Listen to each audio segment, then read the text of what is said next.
Hello and welcome to docrafts TV. Today on the show we're joined by Becky James, who's going to be showing us a really clever enameling technique to make a beautiful eclectic bracelet using the Madame Peyroux and So Lovely collections from Paper Mania.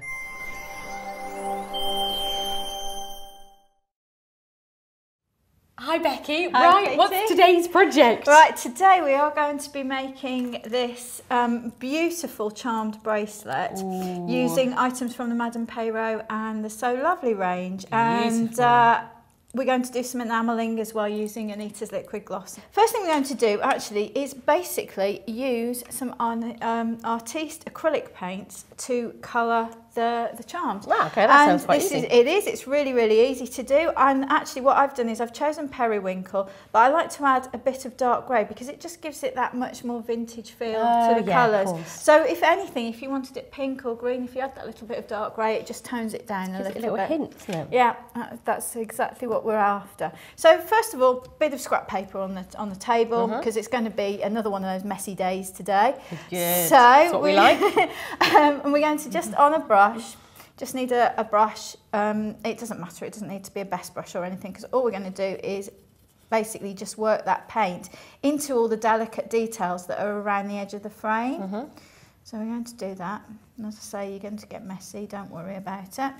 And I just go a little bit into the sides, into the edges as well, because that way you've got the colour right down deep in case sometimes when you're trying to put the papers in, it's not fully covered. Okay. So, and then you just basically get some good old kitchen roll and you just wipe off the excess. And what you'll see is that it stays in all, can you see it stays in all the little crevices and the nooks and crannies. Just using my heat tool, I'm going to heat this up. Remember, these are metal, so you can heat them, but they will get hot. So that's why I'm holding it with the tweezers. So, and just, there we go. Quickly heat that up a bit. It's only a very thin layer, isn't it? It is a very thin layer. It'll dry very fast.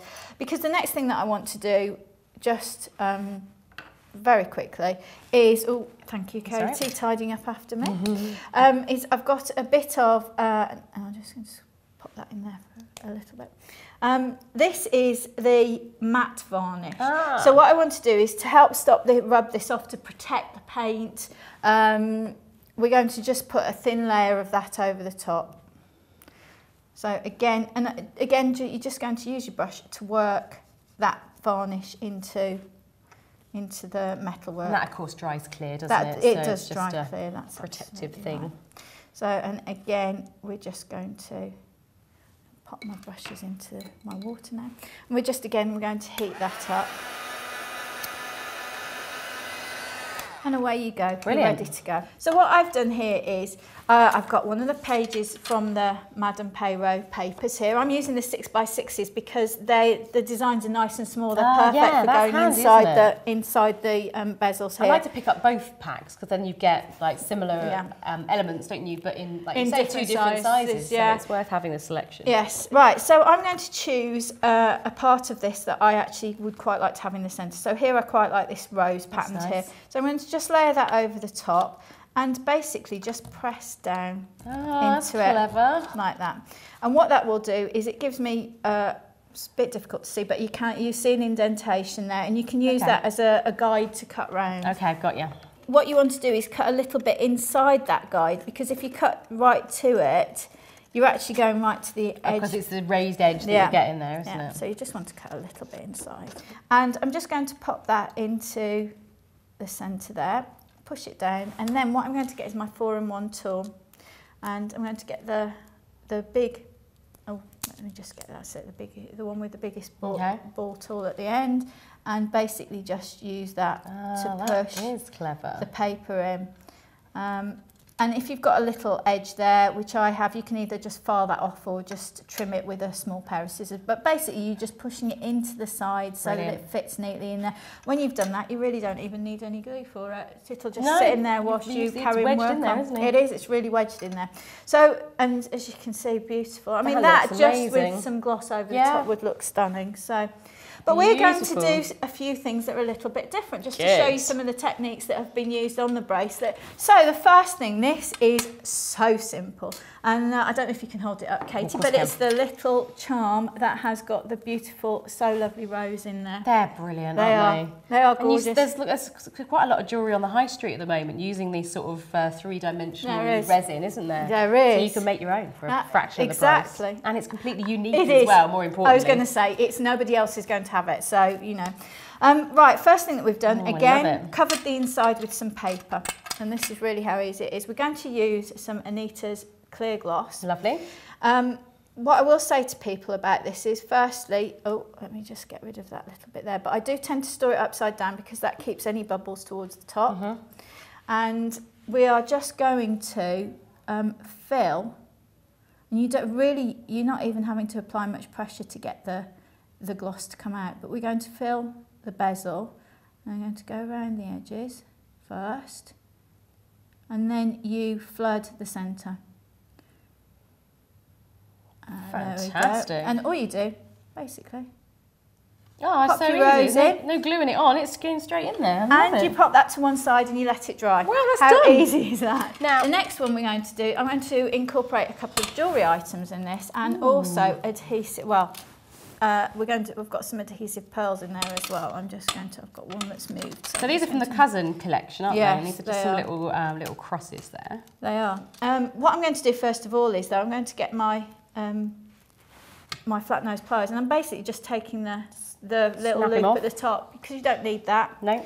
And effectively, all I'm doing is popping that in the centre. Now, if you have a look at the finished one of these, you can see I've already put some adhesive pearls around the outside, so that you've got that again, that sort of aged, quite Victorian feel to it. And you can see a little peak of the paper coming through there. That's it. So we've done that, and you're going to do exactly the same thing as you've just done. So we're going to get 3D gloss.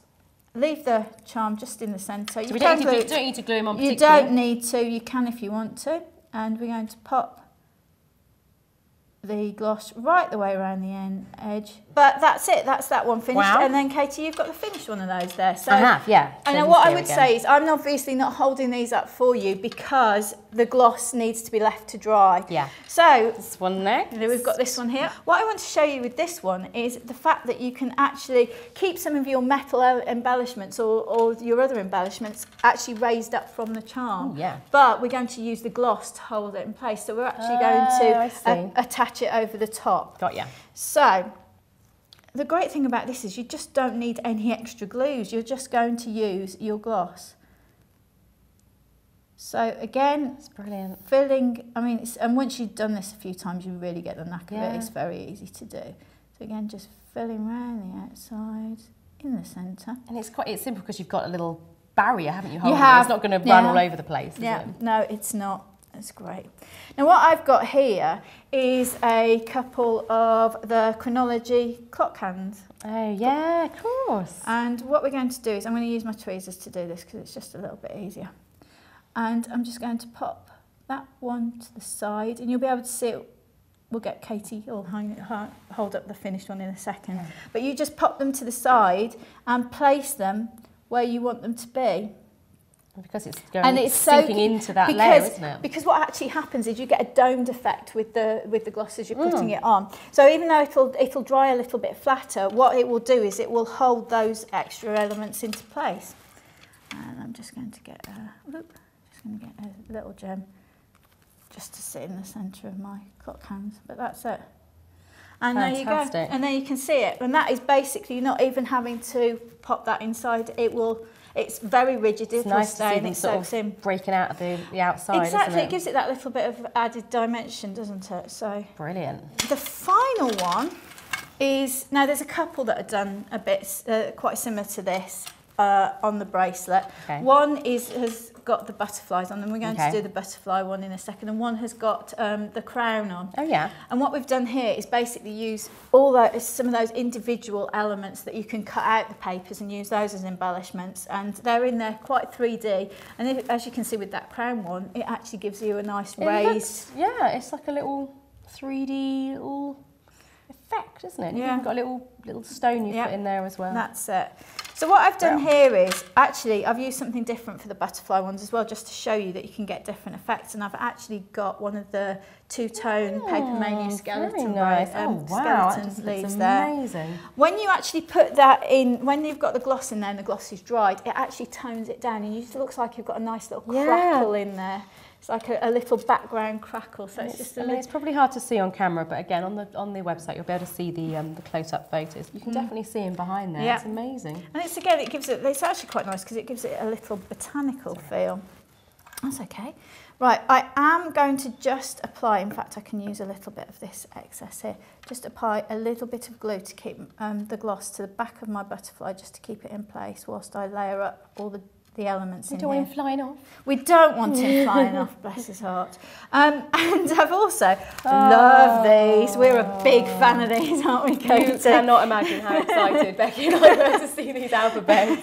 We've got these lovely Madame Perrault alphabets, loads of letters, lovely little dimension because for the size, they're perfect for cards and scrapbooking. Yeah. You can just... and you can colour them, they're just brilliant. But I'm going to put one of those on here, a bee, either for Becky or for Butterfly. No. And again, it's the same technique, just going around the edge.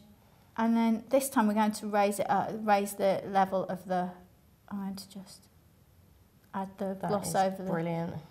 And that really is how easy it is. And then we've put the bracelet together with some cousin findings, and I've just added a little chain at the back as well to make sure it doesn't fall off.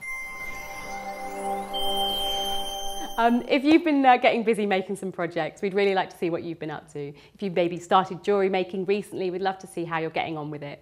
Do send us an email to tv@docrafts.com and show us your projects. As I said, all the instructions for Becky's project are online at docrafts.com, so check them out and maybe have a go at making the bracelet. Thank you so much. That's okay, it's a pleasure. Until next time, happy crafting.